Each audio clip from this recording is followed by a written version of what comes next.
Hello all. We have Rahul with us. He is shortlisted in Ola for engineer role in AI.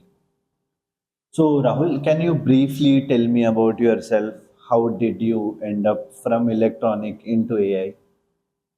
Okay, so hi, my name is Rahul Kumar, and I belong from Aurangabad, Bihar.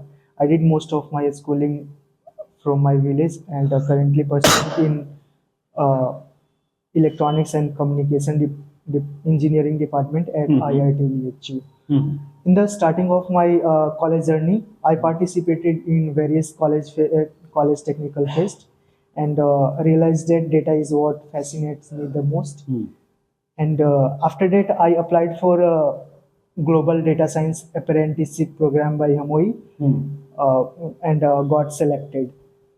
After that, I have done various project and work on various data sets in the in the interval of second and third year. And in the summer term, I did internship in as a data scientist in my analytics school, Okay. which gives me the exposure of the corporate culture and as well as data science fields. And that from there I realized that these fields are very interesting for me, and I just started career with the data science. Acha, ठीक है, I completely get it. So let's dig in deep into your technical skills. What's the basic difference between TensorFlow and PyTorch? Like as a uh, use case, when would you prefer one another other? PyTorch is basically used for production level when we working as on the project at production level. There we use PyTorch, and like throughout my data science journey, I mostly used this TensorFlow for the our projects and all. So I don't have idea like Acha, what ठीक. exactly, but I definitely search it. How does RAG framework improve the accuracy of a language model? How does it happen in the backend? Well, so while looking at the standard large language models, they are generally they are very generalized form. But including the RAG model, which significantly enhance the individual and specific user requirements. Like RAG model is basically trained on include retrieval and augmented generation, in which basically we give the domain knowledge. Suppose we are looking for the feedback mechanism for any student in uh, any edutech platform, and we have to take track of the feedback of any particular student. So in that case, we don't generalize our model. Like we need the model that works on the uh, particular works for individual students, right? Right. So first we can give the knowledge specific requirement that data suppose that we are tracking for the data scientist role. So we give the all the requirements that a data scientist should be complete with the time frame, and what should be the score of test and all. After that, these are basically our knowledge base, right? And after that, we fetch the data of a student, like how is their performance in the test, and what is the marks till the month one, what is the percentage of coverage of their course. And accordingly the RAG based model will fetch the data from knowledge base and align it with this student data. And from there we use any kind of large language model on the top of it, and it gives us the a specific result. It gives us a specific result based on the knowledge base which Yeah. we provide. Yeah. ठीक है. Explain ROC AOC curve. Okay, so ROC is basically known for receiver operating characteristic. That is a plot between true positive rate and false positive rate. ठीक है. What does it tell us? हम कब use करते हैं इसको? Well, when we have to decide the which model is performing best, we can use ROC curve. Like if our ROC score is near about 1, it signifies that our model is good. If 0.5, it is a kind of medium, like worst and best medium of that. And if our score is near about 0, it means we have to consider any another models, or we have to do some hyperparameter tuning. Okay, okay, I get it. Have you used any advanced text processing techniques Yeah, we have used during our this mention like IMDb. tokenization? Yeah, tokenization, embedding, and all lemmatization, stemming. When do we use it and why do we use it? Okay, so first I will explaining it step by step. So coming on to the embedding. Embedding is used for working on the textual or document data set. Like we have given text, and we have to train some model on the top of it. So we can use embedding. Like embedding is helpful because LLM models cannot understand the language in the text form. They need numerical form. So embedding is what do here. Like this convert the our text into numerical form, and from there models will read it From easily. the models. And coming on to the lemmatization and stemming, these are basically suppose we have a text data which contains various verb form of a word, like running, runner, and kind of this. So these stemming and lemmatization will convert our word into their root form, because we don't need like a verb form. We just need a root form, what it signifies. Right. There we use lemmatization and stemming. There is also difference between stemming and lemmatization. Stemming is basically convert it word by word, but lemmatization consider the text meaning of the whole context, and after that it convert it into it. For example, are, the, is, am can be converted into be. It is the simplest thing. अच्छा, I get it. ठीक है. Let's talk more about the credit card fraud detection project. Yes, sir. So, like, what was the objective of this project? How did you proceed? In the modern society, the fraud in the banking system is very crucial Right. for any banks or economic for any country. Right. So the main objective of this credit card fraud detection is to detect the fraudulent transaction while minimizing the false positive. Right.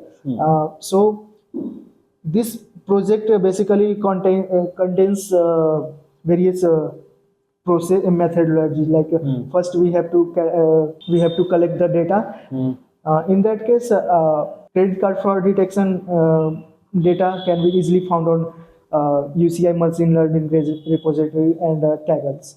After that, we do pre-processing, and after that we training our model on the top of the data, and at the last we evaluate our model and find which is best for us.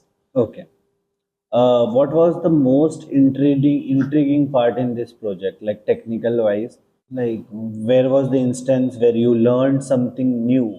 This project I have done in the starting of my career in data science field. So this is basically very new for me. At that time, I'm not aware of like pre-processing, advanced pre-processing techniques and all. So this credit card fraud detection data, when I saw the data set of this project, I found very interesting, and during throughout the process of building this project, I learned how the data set can be explored, like doing exploratory data analysis and all, and how to handle these very unbalanced data set. These are basically very new for me at that time. Okay. This is a learning from this. Acha, so understanding more about the data. Yeah. ठीक है.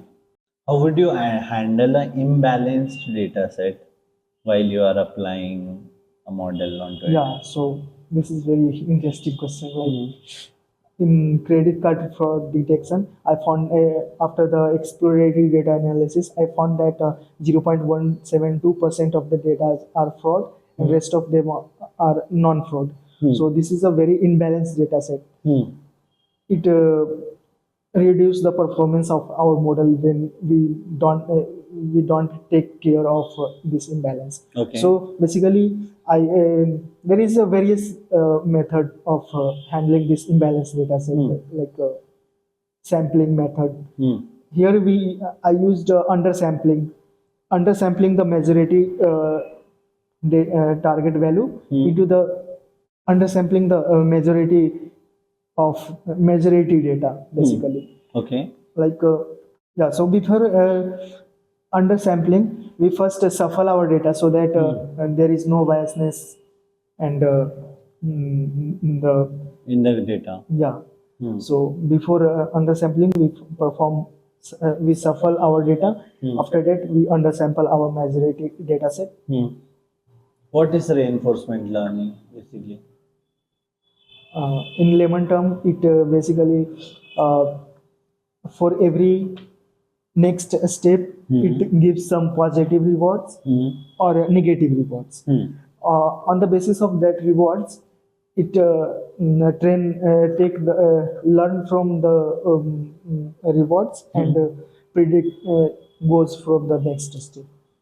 Goes from the next step. Yeah, like predict.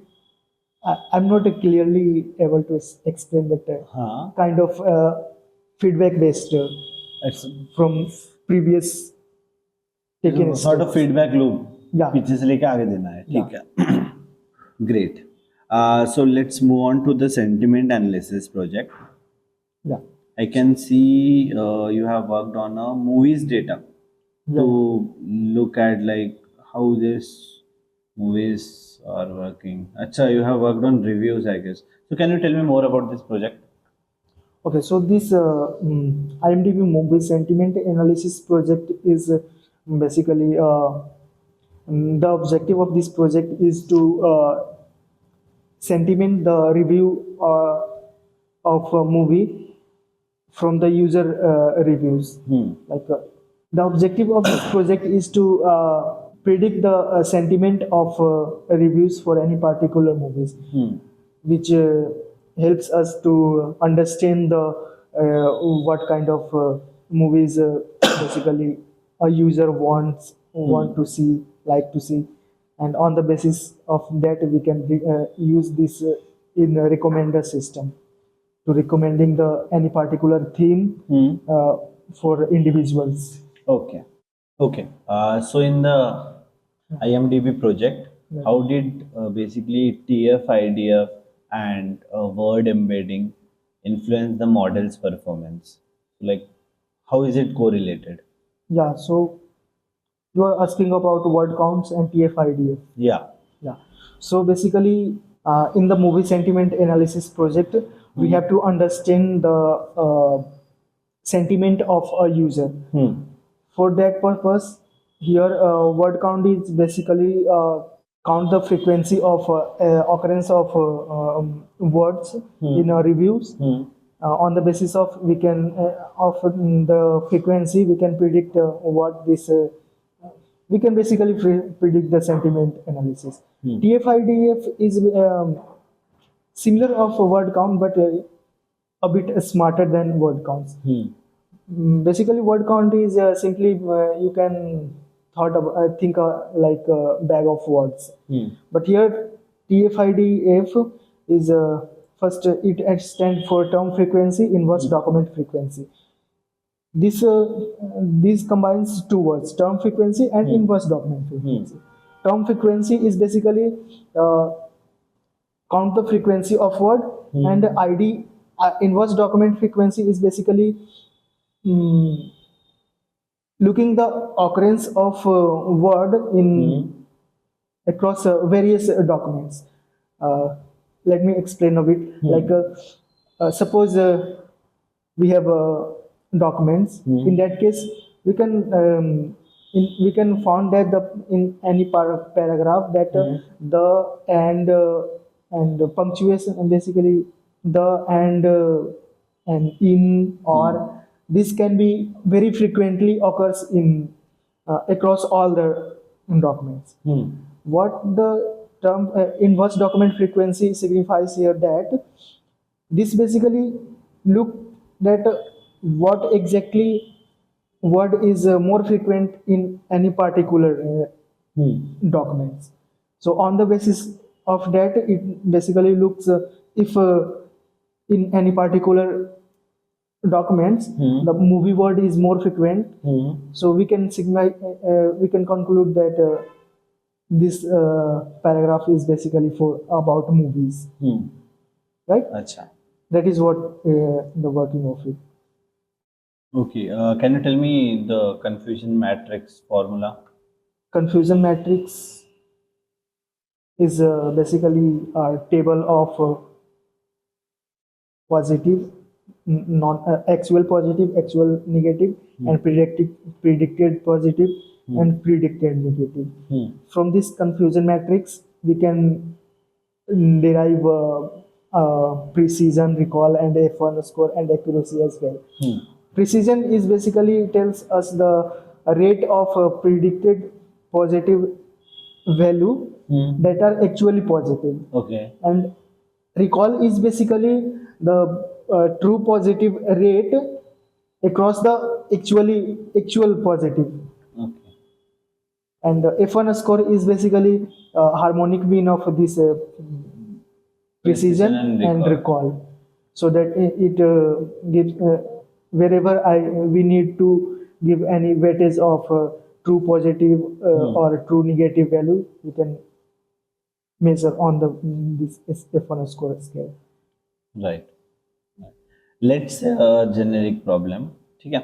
Let's say Ola wants to build a AI system. Okay. ठीक है? To predict the customer satisfaction. We have customers, like Ola has customers. Yeah. Like once the ride is done, Yeah. they generally give the feedback of Yeah, customer feedback. satisfaction. Yeah. Can you predict that satisfaction? So we have to basically Predict. the satisfaction in terms of sentiment, or we have to just predict the sentiment. We have to predict the like 3-star, was it 4-star? Or Okay, so 5-star? what rating could be given by The customer. the customer? We have to predict this.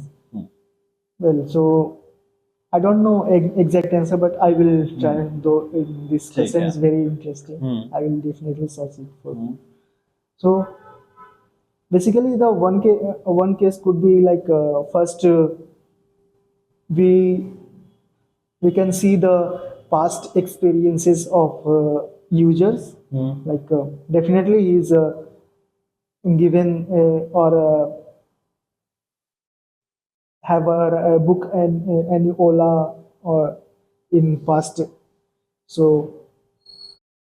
on the basis of that, we can generate the we can analyze the sentiment of this of the past reviews, and we can basically predict the stars, like if mm, these are more negative side feedback, so we can predict that this the man can give below than 4 star out of 10. If our sentiment is more aligned towards the positive side, we can predict that our star could be greater than 7 Okay. out of the 10. That's all from my side, Rahul. Thank you. Thank you.